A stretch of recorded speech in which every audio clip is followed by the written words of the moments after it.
स्थिति में। और जैसा कि क्रूस पर से कहा गया, ये 7वां वचन, 7वां कलमा, समर्पण का वचन कि परमेश्वर ने अपने आप को अपने पिता के लिए समर्पित कर दिया और जितना जीवन उसका था अपने पिता के अधीन रहा और पिता की आज्ञाओं को उसने पूरा किया। और जैसा कि 7वां वचन लूका की इंजील उसका 23वां अध्याय और उसकी 46वीं आयत में लिखा हुआ है, और यीशु ने बड़े शब्द से पुकार कर कहा, हे पिता, मैं अपनी आत्मा तेरे हाथों में सौंपता हूं। और यह कहकर उसने प्राण छोड़ दिया। परमेश्वर जो महान दुनिया को जीवन देने वाला पिता आज स्वयं अपने आप को अपने पिता के हवाले करता है। अय्यूब की किताब उसका 14वां अध्याय और उसकी 5वीं आयत में लिखा हुआ है, और जैसा कि सब जानते हैं कि परमेश्वर ने किस तरीके से परमेश्वर अय्यूब की किताब उसका 14वां अध्याय और उसकी 5वीं आयत, मनुष्य के दिन नियुक्त किए गए हैं और उसके महीनों की गिनती तेरे पास लिखी है, और तूने उसके लिए ऐसी सीमा बांधी है जिसे उसे वह पार नहीं कर सकता।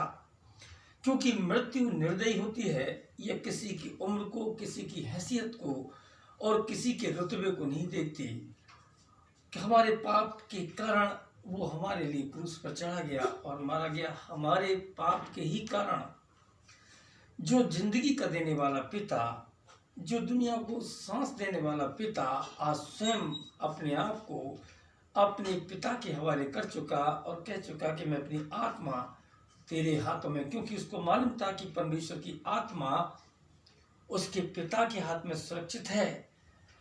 भजन संहिता उसका 69 उसकी 7वीं आयत में लिखा हुआ कि तेरे कारण मुझे निंदा मिलती है। हमारे ही कारण, हमारे पापों के कारण, हमारे अपराधों के कारण परमेश्वर ने वो मौत चुनी, वो क्रूस सहा कि आज हम उस क्रूस को याद करके अपने जीवन में इस बात को महसूस करते हैं कि पिता मेरे लिए और आपके लिए क्रूस पर चढ़ा गया है। क्योंकि परमेश्वर, अभी हमने पढ़ा अय्यूब उसका 14वां अध्याय और उसकी 15वीं आयत में लिखा हुआ है कि परमेश्वर ने एक ऐसी सीमा बांधी है। हम कितना भी कुछ कोशिश करें, हम कितना भी अपने आप को ये घमंड करें कि हम इतना जी लेंगे, लेकिन जब तक परमेश्वर की इच्छा नहीं होगी, बाइबल में लिखा हुआ, क्योंकि यीशु मसीह ने अपने आप को परमेश्वर के हवाले किया, अपने आप को अपने पिता के हवाले किया, अपने आप को उस सृजनहार के हवाले किया। क्योंकि बाइबल में इस बात का जिक्र है कि परमेश्वर अपनी इच्छा से अपने पिता के हाथों में गया। ऐसा नहीं है कि वो मृत्यु ने उसको देखा, बल्कि ये है कि वो मृत्यु का स्वाद चखने के लिए उस मृत्यु के पास तक गया। हम इस बात को बखूबी जानते हैं कि परमेश्वर जिसकी हम प्रार्थनाएं करते हैं, जिसके लिए हम क्रूस के लिए हम सब यहाँ इकट्ठे हैं, और दुनिया का हर एक इंसान उस क्रूस को पहचानता है जो परमेश्वर के वचन को अपने जीवन में उतारता है कि क्रूस का महत्व उसके लिए क्या है। क्योंकि क्रूस हमारे उद्धार का कारण बना, क्रूस हमारे जीवन का कारण बना, क्रूस हमारे बैठने उठने का कारण बना, क्रूस हमारे हंसने और बोलने का कारण बना। क्योंकि प्रभु ने यही चाहा कि इंसान का उद्धार तभी हो सकता है जब परमेश्वर अपने आप को उस क्रूस के हवाले कर दे। हमारा उद्धार तभी संभव है कि हम अपने आप को उस क्रूस के नीचे, अपने आप को परमेश्वर के नीचे, जीसस के नीचे अपने आप को कर लें, अपने आप को समर्पित कर लें। तब परमेश्वर हमारे सारे दुखों पर, हमारी परेशानियों पर ध्यान देता है। बाइबल में लिखा हुआ यशायाह उसका 53वां अध्याय और उसकी चौथी आयत में लिखा हुआ है कि उसने हमारे दुखों को उठा लिया, उसने हमारे दुखों को क्रूस पर उठा लिया ताकि हम चैन पाएं, हम विश्राम पाएं, हम आराम पाएं। ऐसा नहीं कि परमेश्वर ने जिस पिता के लिए हम यहाँ इकट्ठे हैं, जिस परमेश्वर के लिए इकट्ठे हैं, कि मृत्यु उसको बुलाने आई। ये कदापि संभव नहीं है कि दुनिया का सांस देने वाला पिता आज अपने आप को अपने पिता के हाथों में सुरक्षित महसूस करता है और अपने पिता से ये प्रार्थना करता है कि प्रभु तो मेरी आत्मा को अपने हाथों में रख, क्योंकि उसको मालूम था कि वो लिखा हुआ है वचन में कि मैं अपनी मृत्यु, कोई मुझसे इन सब चीज़ों को छीन नहीं सकता। मृत्यु को कोई भी छीनने वाला नहीं था, स्वयं उसकी इच्छा ये थी कि वो इस प्रोसेस को पूरा करे ताकि मानव जाति का उद्धार होने पाए।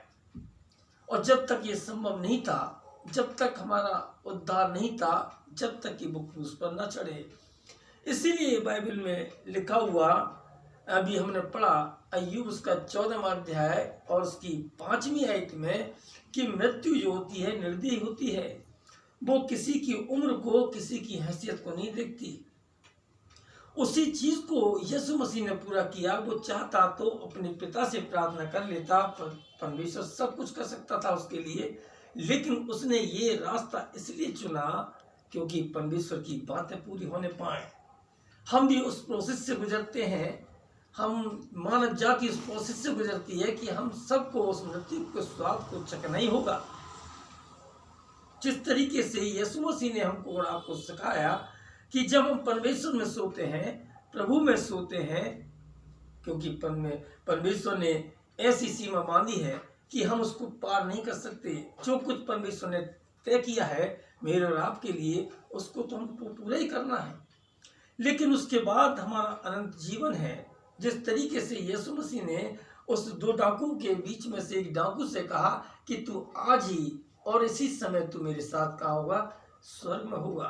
परमेश्वर हमको भी अपने साथ रखना चाहता है, अपने नज़दीक में रखना चाहता है, हमको क्रूस के नीचे रखना चाहता है ताकि हम परमेश्वर में रहकर जीने पाए। हम अपने जीवन को यीशु मसीह के हाथों में समर्पित करें, अपनी आत्मा को उसके हाथों में समर्पित करें ताकि हमको सुरक्षा मिले पाए, हमको परेशानी न होने पाए, क्योंकि पिता इन सब चीज़ों के लिए हमारी देखभाल करता है। प्रभु करे कि हम उन बातों को समझें, अपने आप को प्रभु के लिए समर्पित कर दें, ताकि जो परेशानी हम और आप महसूस करते हैं, जो दुख हम और आप महसूस करते हैं, परमेश्वर मुझको और आपको अपना विश्राम देने पाए, अपनी आशीष और अपना अनुग्रह देने पाए। पिता आप सबके साथ।